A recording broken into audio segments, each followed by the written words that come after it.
Good afternoon, and welcome to our Community Readiness Podcast. Today is April 12th, 2023. Today with me is dispatcher April Verbeke. She's one of our 911 center dispatchers, one of our senior dispatchers now. April started with us in 2008, so she's been with us just shy of 15 years, and she's been an integral part of our dispatch center. And it's an honor to have you here this week because it is National Telecommunicators Week this week, honoring our 911 dispatchers and the importance of their job. And I'm excited to have you here because there's so much more to law enforcement than just what we see every day of a patrol car driving around in the streets. The majority of the time, officers responding to runs don't just happen upon those runs. Maybe they run in an accident. Once in a while in the subdivision, someone may come running out and talking to them, but the majority of our calls for service start with our team in dispatch, and you're an integral part of that. So happy 911 week. Thank you. For you guys. Thank you. Talk to us a little bit about dispatch. Why do you like the dispatch room? I like it because it's constantly something different. There's so much going on in there. You have admin lines, you have 911 calls, we have dispatching on the radio, and almost every single call is different. So it's just constantly changing. And every phone call is different. Yes, every phone call is different. The technology is constantly changing and improving. So. Yeah, and if you go into our dispatch center, sometimes it almost looks like a spaceship with all the computer screens that we have. Yeah, we're up to 10 now. Yeah, and how many when you started? I believe there's 4. In 15 years, an increase of 6 computer monitors. But each of those computer centers or each one of those, that new technology helps us every day. And whether it's for the officers on the road that you're dispatching cars to or the dispatchers themselves. Obviously, when you started, we didn't have vehicle locators to know who's the closest, person or officer to a call. So in 2022, just some fun facts that we have written down. We took 16,300 911 calls in 2022. How many dispatchers are on a shift? 3 is our max. Staffed. Yeah, when we're full staffed, usually 2. Okay, so we took 16,300 911 calls. Those are emergency-related calls. And then we took 42,200 administrative or non-emergency phone calls, which seems like a lot for maybe, we have a total of 13 people with our dispatch supervisor? Yes. So it keeps you guys pretty busy in there. And now we have text to 911. Can you explain that a little bit and how that works? So every center in Oakland County now has text to 911. So it's just like when you dial 911. Now, if you text 911, it goes to the closest center. And, obviously it's always best to call if you can, just because it's quicker to get information through calling. But if you can't call, text to 911 is a great alternative. If you're not able to speak on the phone, that comes right to us, and it's the same as if you're calling. We can, attempt to get your location and get you emergency services. Right, and with those, with all the new increased technology, back when we started, or even when I started, not too long before you, but if somebody called 911 and they didn't answer, and there was an empty line, we would just call the number back. Correct. Now, you call 911, and if you have to do multiple things. One, we have to check TDD, right, for the hearing impaired, and we'll talk about that in 1 second. But you also send a text to see if somebody is on that other end of the line, correct? To see if it's, or we may send a text back to that phone if nobody was on that line to see if there is an emergency. So with that extra technology, just becomes added responsibility and more. Let's talk about the TDD real quick, because I don't think a lot of people even recognize that when we get a call, if there's nobody on the other end of that line, you guys follow a procedure in case somebody is hearing impaired. Yes. So actually with the newer technology, our phones recognize if it's a TDD call, and we get a sound letting us know that it's someone calling on a TDD phone. And we practice every single month to make sure that we know how to use the system and that it's still working, that everything's going through fine.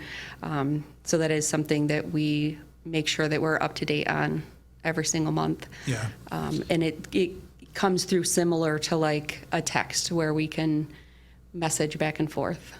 Yeah, and there's push out there for dispatchers to be considered officially first responders, and let's hope the legislation acts on that and recognizes you guys as actual first responders, because again, we talked at the beginning, I made the comment at the beginning about the importance of your job into officer safety, one, but to the residents. And to the credit of the 911 caller, and we've been, a lot more nowadays on the with the actual media, you'll hear the 911, you may hear yourself on a newscast at night dispatching a call because of the high priority nature of that call, as we've seen in the past. So in moments of crisis like that, or moments of emergency, the adrenaline for the dispatcher is no different, at a different level than the officer, but there's still an adrenaline that goes with it, but you have to remain calm. Yes. Correct? Yes, that is the main point of our job, stay calm. And, there's a push federally to make us first responders, because really we are the first ones to hear the emergency. We're the ones providing, medical support until the paramedics get there. So hopefully that legislation will change, because right now we're considered clerical, which is what we do is way beyond that. Way beyond that. And, it was interesting. Our treasurer, Brian Keeps, came down to our dispatch center just the other day to ask a question. And I don't know if you were in there the day that it happened, but we had a retail fraud in progress going on and a felonious assault going on at the same time. And there was only two dispatchers in the room. To think that's a clerical job, and that's not to discredit, because obviously every job's important, but the significance of that job at that time is really second to none. And I think our dispatchers heard me say it many times. I don't know every job has an importance. I can't think of a job every day that has a more of importance than a 911 operator. I don't care what agency they work for. And the fact that we don't know if it's going to be a call just to ask what time it is, as we get those. Or is it going to be the call of an active aggressor or active shooter at a location? Or is there a child injured? So for you guys to remain calm in times like that, how do you deal with that? It's got to be difficult at times. It is difficult. Fortunately, we have continuous training as dispatchers, and one of those trainings is stress management. So that's very huge for us. Going through stress management training, they focus a lot on mental health and breathing techniques, how to keep yourself calm in certain situations, and just how to decompress after a bad call. And that's just very important. Yeah, and we're lucky at our agency. You get to some large agencies, the dispatcher never really has closure to that call, right? You may go from one 911 if you're a phone operator that day to the next 911 call that could just be as just significant as the other. Where at least in our agency, we have such a good relationship with the officers, and the officers have access to our dispatch center, that you guys can get some kind of closure, but you don't know the closure when you end that call, right? No, yeah, but fortunately, we can talk to our officers, our firefighters, and we can usually get that information, that follow-up, just so that we know what happened, and that's really helpful. So I can't imagine being at a center where you can't have that closure. Like, right. Every call is just open-ended. You mentioned training. I think there could be some misperceptions when you don't know anything about a 911 dispatcher and the amount of training that's required and continuing education that's required for a dispatcher. So, and our agency is obviously big on sending our dispatchers to training and getting you involved in different committees. But what does some of the training look like for you guys? Whether it's and what type of continuing education training? Is it voluntary based, or is there certain classes you have to take? Or there are certain classes that the state of Michigan requires, and then there's some that are more, by choice. A lot of them that we have to take. Besides the stress management, we take classes on domestic violence, suicidal callers. We have all kinds of different training, just, on emergency medical dispatching, on providing pre-arrival instructions for CPR and childbirth, those kind of things. So we have a lot of continuing education. Yeah, and you mentioned EMD, emergency medical dispatching, yes. Which is rather new to our agency, right? Yes. I say new, year and a half probably now. Let's talk about that a little bit. What is emergency medical dispatching? So that is when we take a medical call. It's the system we use that goes through getting, the basic information if someone's conscious, if they're breathing, and then there's a series of questions that will help us to give them instructions while the paramedics are en route. So whether it's, the Heimlich or providing CPR or labor instructions to, applying pressure to someone that's bleeding, So added responsibility. Yes. It's just more of a responsibility that we add on to our dispatchers. And it's, unfortunately, at times it's dictated by our legislators who really don't know what a dispatcher truly does. And so it's so much more than just answering a phone call. There's so much more Correct. to officer safety, to the welfare of our residents, that goes into your job. You're a communications training officer, CTO. We've talked in previous podcasts about our field training officers, which communication training is just as important. What's it look like? That's what, 17, 20 weeks for a new? Yeah, so what we start out with is we first will train them on the non-emergency phones. Then we go into doing radio training.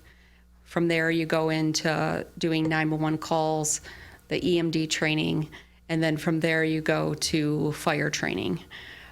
So it's a lot. Yeah, it's a lot. It's a lot of pressure on a dispatcher, especially, we talk about when an officer's training somebody and you have an experienced officer who's been doing it for so long, and then you have you, but that call comes in where we're trying to train somebody properly, but we also need to make sure that in a timely fashion, Yes. that our officers are getting dispatched, or fire department is getting dispatched to those runs. So that's kind of tough at times, right? You just want to take over, but Yeah, somebody you comes in. definitely have to have patience to let them go through the learning process. Yeah. So you mentioned a few things in there that I think that just, again, adds to the workload that a dispatcher faces. So we dispatch for, obviously, our police department. You dispatch for our fire department, and then you also dispatch for Franklin. So at any given day, there could be multiple things going on. What else? How many radio channels do you listen to in a day? Oh, gosh. Wait, not at the day, at the same time. At the same time, a lot. We not only have all of our radio channels, and we have all our area departments that we listen to, and then we have specific channels where we talk to each other, the different agencies.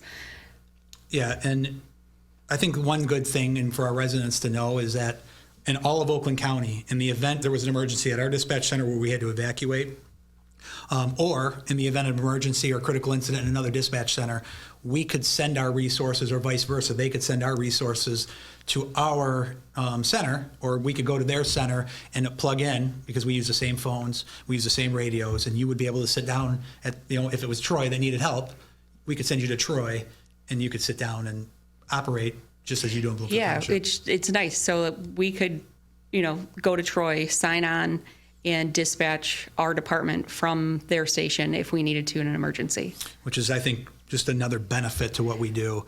And those partnerships are so important. And one of the things we probably should talk about is, what if it did happen? What if our 911 lines did go down? Or what if our radio system did go down? What happens? We have that ability. Yeah, that's what's great, that we all have the same computer systems so that we can help each other out. Yeah.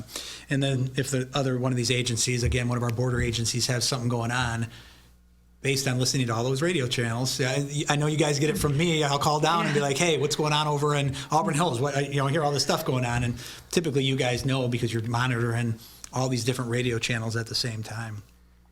So in 2023 so far, we talked about 2022 stats.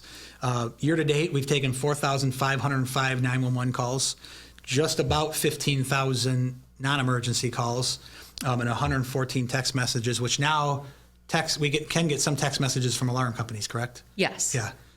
So another new technology. Yeah. But let's talk about some storms. We had a couple storms here within the last month or two. On February 22nd was one of the storms. you guys took 871 total calls in that day. Yes. And the majority of that I think was that on nights maybe for that one, the ice It storm? was, I think both of those were kind of spread out between nights and the next day.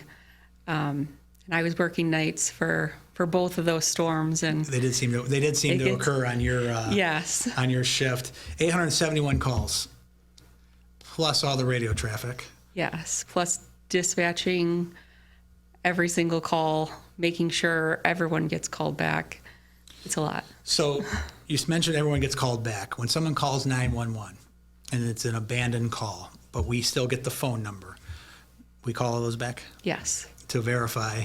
Yes, to verify that they don't have an emergency. Right, because it's inevitable that during a storm, and I believe during one of these storms, we had other emergency calls going on within the township, unrelated to necessarily the storm. We still have family Right. troubles. We still have car accidents. We still have people needing our assistance in an emergency fashion that would require that.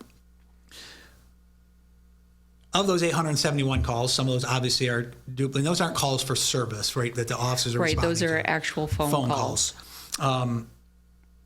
But in the majority of those usually fall within not 24-hour period. Storms don't usually last 24 Right. hours. They at least last for. But on top of those calls, let's say we get 5 callers on one of the streets that says they got wires down in their yard and they're causing a fire. What challenges does that pose you? Because we have to notify. Yeah, we have to, we get the fire department out there. We contact DTE. And of course, during a storm, DTE's, they have a lot going on as well. So we're not the only agency calling them. You don't have a special number for DTE? No, we do not. Oh, okay. And that's one thing I think I say it jokingly, but we don't have a special number. We use the same reporting method as the general public. Yes. And even if they did have a special number, the storm typically doesn't only centralize over Bloomfield Township. You have every other police agency around or fire agency around calling that. So it's not uncommon for someone else. One of the, we have dispatch trained officers as well. But it's one of them will jump in to try to help you guys out in there, you ladies out in there to take over some of that phone calls. But just to give an idea, 871 total calls. And if I remember correctly, that was in that's for the 24-hour period. But I remember it being close to 400 or 500 calls in a within 6-hour period. I remember you texted me that night, actually, because I texted you, you guys good? And then on March 3rd, we had another storm, and we took 749 total calls.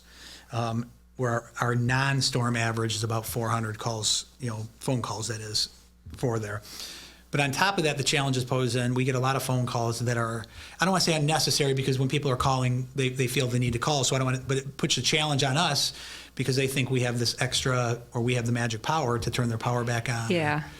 A lot of times people will think that DTE contacts us and that we know when the power will be back on, or how long it will be off, and unfortunately we don't have that information. Yeah. So let's give some guidance. When people are calling 911, let's do it in 2 different ways here. Somebody that's calling 911 to report a minor car accident, which we encourage them to do. If they're on the side of the road, they might not know the jurisdiction they're in. When they dial 911, it goes to typically the tower that they're on, correct? Correct. If it gets stuck on a tower in Southfield and they're still there, it's going to go to Southfield's dispatch center, but they'll transfer it to us. Yes. But let's just say it's in Bloomfield Township. They get an accident, it's minor. We encourage them to call 911. It's not a life or death emergency. What are some things they should have ready for us? The most important is definitely the location. And then we typically ask name, phone number. We ask for descriptions of the vehicle and whether anyone is injured. And then we also typically ask them to get out of the roadway if possible, just because it's safer for them if they're able to pull into a parking lot or at least onto the shoulder out of traffic, just so that we're not causing more road hazards. Yeah.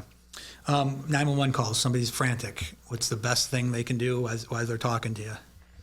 Take a deep breath. Take a deep breath. Yes, take a deep breath and provide us with the address and exactly what's going on. And what's important there is if they're talking to you, help's on the way. Yes. Right? So that Yes. while we expect them to be, many callers to be frantic or upset, knowing you're on the phone, just because you're asking those questions, is it slowing us down? No. And I think that's, a lot of people think that when I'm asking questions, it's slowing them down, but it's definitely not. And a lot of times asking those questions will help them, kind of focus and calm down a little bit. Yeah. And sometimes the dispatcher may be, I don't want to say forceful, I'm going to use that word, but direct with them to kind of calm them down, because when we're so frantic, or a caller is so frantic, we can't get the information and we can't get help there. So there may be a time where dispatcher's like, I need you to calm down, even though we're trying to put ourselves in their situation, but at the same time, we're trying to get them help. One thing they can't hear, though, is that, you're on a headset in the room, but if you're talking to the police officers, they can't hear that. No. Correct? Correct. So they think we're slowing down, but in the meantime, you may be relaying information as you're getting it live to the officers responding to that scene. And I think that's important, because those questions are just assisting us down the road, but you're still giving the information, again, that multitasking that we ask you to do, and hoping you don't miss anything. So some of the challenges in the room, obviously you're working with the same people every day. So we have personalities in a room, but the cohesiveness of a team, the importance of that team in that room is almost critical to the operations. Yeah, I think we have a really great center, and I think we have great people that we all work together, and we're really great working as a team and communicating with each other. It's really nice to see just how we can, we're all doing multiple things at one time, but can still communicate with each other. Yeah, and a downtime may only last, it only takes one phone call to make things go from a really slow day to a really busy yeah. day. Even like now, weather's breaking. Our call volume typically increases, especially as the weather breaks, that we do in there. Let's talk about premise info a little bit, what we call premise info, or CAD alerts or CAD calls for our residents who may have elderly parents who, kids live out of state, or the children live out of state and the parents live here alone. How do we assure them that we know what's going on at their home, whether it's, premise or... Yeah, so we have premise information that we can put. So if we put in a call in our CAD system, we can pull up names, phone numbers. Some people will tell us if they have like a garage code, something where we can get in, or if, they have special circumstances at a house where we can alert officers responding to that information. So if we know that there's, an elderly person that lives there alone, we can take, that information and, maybe make entry into the home to check on them if their family lives out of state. Our special needs, we have a lot of special needs in our community, and sometimes just by the description, you guys, based on the information we'll have, will know, oh, that's so-and-so, so we can get the hold of their parents, but we can also put that information in our systems too, correct? Correct. We actually, our officers have, the dispatchers created forms in the past where we can actually give parents, and we can put pictures of maybe we have a nonverbal autistic. Yeah, if we have someone who walks away often, or someone who maybe gets triggered by lights or sirens, we can have that information in our system. Yeah. And I was talking to one of our residents today just about school-related matters, and nobody's bothering us if they call 911 or our non-emergency line if it's not an emergency, correct? Correct. This is what we're here for. Right. We want people to call us. We want to be able to go check out any type of incident that's going on. So it's not a bother if they're calling us. During a storm, we don't want you to, if it's a ice storm and you have an identity theft, we'll maybe wait a couple hours before, but that's not a crime in progress. But if it's something in progress, a suspicious person, a car accident for sure in the roadway, something that seems, unsafe, let us know. Call us. You're not bothering a dispatcher. The dispatchers are friendly voices. Yes. They're there to help us. Or yeah, and we would rather, go out and find that it's nothing rather than ignoring it be something important. Yeah. We can finish up by just talking a little bit about mental health. We talk a lot about how we affect our community, right? We are going on many more mental health runs, nowadays, especially post-COVID or, and during COVID. But as first responders, we sometimes forget about ourselves because but we know so well how to help that person on the phone when they call, right? Yes. We can give all the advice in the world, but nobody knows 5 minutes ago what phone call you may have taken? Or were you able to step away when that high adrenaline call happens? What do we do what do you guys do as dispatchers to try to maintain that mental health and that mental that well-being? Because an officer we all go on the same amount of calls, but you may take I may go on the one call and be tied up on it for 2 or 3 hours, but you took 4 of those calls that the officers are on, right? Right. So you're touching almost every call unless we spontaneously come across it. Yes. Well, I think with our stress training, a lot of it now, they're including, mental health and how to take care of yourself, which is really great. And that's part of the push to get dispatchers reclassified so that there is more funding similar to what there is for police and firefighters for mental health. Good. And we think it's important. And I talk about how fortunate we are. And I think our residents need to understand how fortunate we are to have our own center. And that is not to, talk bad or disqualify any other center, because I would rely on them. We rely on them just as much in a different way. And I'd be very, comfortable if we had to be dispatched or had to be assisted by another agency. But our dispatchers are vested in the community. We know our community. You guys know the area. So there's little things that are a big deal to us to have our own center. And with us, when we know, and we're big as an administration, that when there are big incidents, we can include the dispatchers on the debriefs. Years ago, that wasn't a thing. It was the officers were debriefed because they saw the unfortunate incident that they were on. But we sometimes forgot about including the dispatchers to give them that closure and that debriefing as well. And I think that's something that's really changing countywide, or I would say nationwide. Yeah. I think as these larger scale incidents happen, the high risk, low frequency calls that we've seen, unfortunately, in Nashville 2 weeks ago and Kentucky yesterday, those calls came into a dispatcher. That dispatcher feels a sense of ownership and responsibility to those callers, and those are critical incidents. Yeah, and those dispatchers are getting, I imagine, multiple calls for that one incident. So they're talking to multiple people in a crisis situation. Right. And we've had our own in Bloomfield Township. And again, it happens anywhere and everywhere. And the good news is we have that interoperability with our partners and around us. And I know the dispatchers, when we talk about mental health, we have a blast with our sense of humor. But we have to have that stuff in order to survive this job.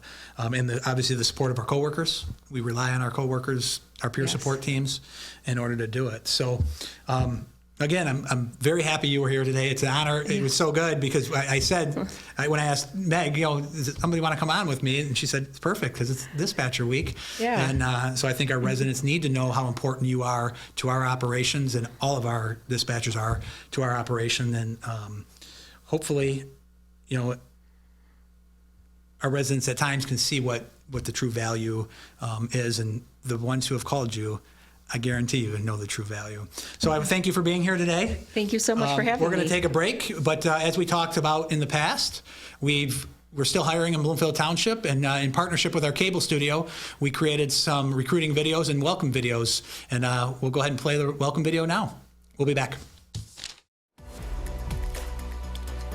When I was about 5 years old, I went to a fair with my family, and I saw an officer, his ex-canine officer, and I was like, oh, I want to do that when I grow up. I actually did an interview at the academy, and after that I set up a ride-along, and the ride-along was great. After I completed my bachelor's degree, I thought to myself, there's something more I want to do. And with law enforcement, I've always had an interest in law enforcement. I just never acted on it until I got my bachelor's degree. I had a personal experience when I was a nanny, and the kid I nannied for got killed by a drunk boater, and that's part of the reason I became a police officer.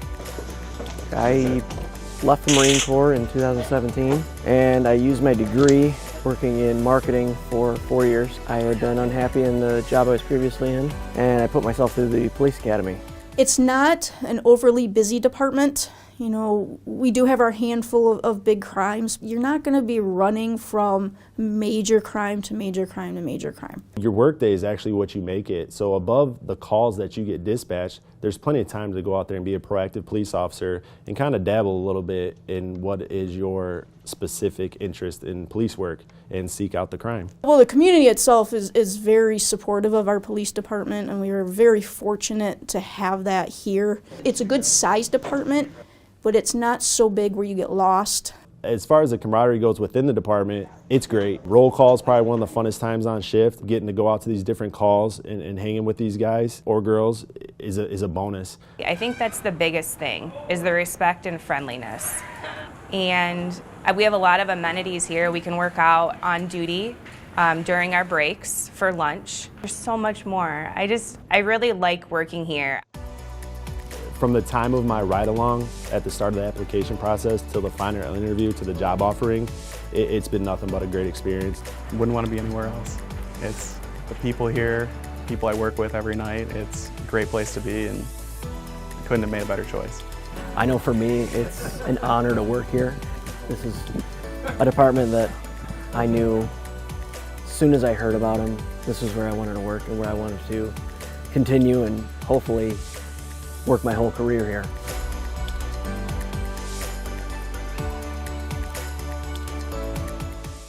Welcome back to our podcast. I want to update the community on some incidents that have occurred in Bloomfield Township or on our borders that affect Bloomfield Township over the last 2 weeks. First, we are back with our overtime patrols on Woodward for the Woodward noise. We are well aware of the complaints within the police department in our community, reference the racing noise or the noise within our community. One of the challenges that we run into are the laws that we can enforce based on the noise. The second is some of the noise is actually not in Bloomfield Township. It may be in a bordering jurisdiction, but it radiates into Bloomfield Township. We will have our extra patrols out, which hopefully will deter some of these car clubs from congregating and racing on Woodward. You know, we encourage the peaceful strolling along Woodward. However, when it becomes racing or a nuisance to our neighborhoods, we're well aware of it, and we try to help the community out as best as we can within the laws. Unfortunately, we can't violate laws, but we can enforce what we can enforce, and we do that. In relation to that, we did the City of Pontiac and the Sheriff's Department responded to an accident 2 weeks ago on South Boulevard near Center Point, which is just west of the Bloomfield Township border. Late at night, early in the morning, there was a serious, significant, fatal car accident. Based on the drag racing along the South Boulevard corridor. Again, we will be meeting with our county commissioners and commissioners here in the near future, and all of our local jurisdictions who are affected by this drag racing or reckless driving, which is important to our community. Again, we'll do our best to put an end to that and to deter that type of behavior in there.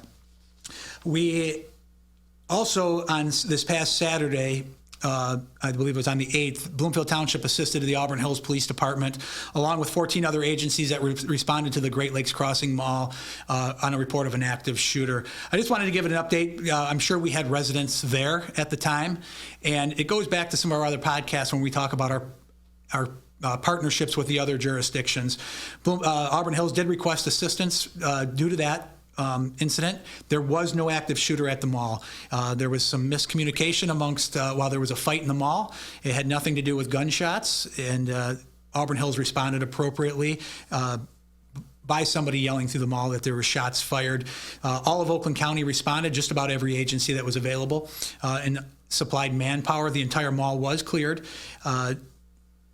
I was on scene there and was very proud to see the numerous agencies work in cooperation, along with the command staff and the officers from Auburn Hills who responded quickly and appropriately to that scene without hesitation, which is important based on some of the outcomes we've seen across the country, in the last few months.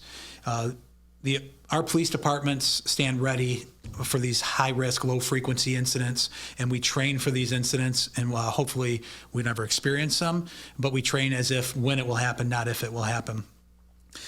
We go back to some of the cases we've had recently. Car accidents seem to be our number one complaint again this past week in certain areas. of the township. We did make 14 arrests in the last week for various driving offenses, the majority of them that are drug arrests. We are continuing to see an increase in auto thefts and vehicle break-ins, the majority of these vehicles. So all of 2022, we had 38 total vehicles stolen. Already this year, in 2023, we're up about 24 vehicles stolen. Just about every vehicle has had the key fob left in the vehicle, and the majority of the cars that have been gone through have been unlocked. It is very important that the fobs, including if they're in your garage, are taken out of the vehicles. They can't be started, and we're not seeing people hotwire cars like years ago. These vehicles are being stolen and used as joyrides. The majority of the vehicles that were stolen, we have recovered. There's very little damage to them. They were basically used to get from one place to another. But we want to encourage our residents to please take your fobs out of your cars, and please lock your doors and your driveways. Our last few podcasts, we talked about our Troy Surveillance Special Investigations Unit that we're part of, and they had another successful week. They were involved in a organized retail fraud crew that they were following around, and they hit home here in Bloomfield Township at one of our local stores. And during that, they witnessed high-end thefts, and were able to coordinate with the Bloomfield Township Police patrol units and made an arrest in that case and solved several retail fraud crimes. We're still seeing identity thefts, and property crimes seem to be the trend over the last 2 weeks.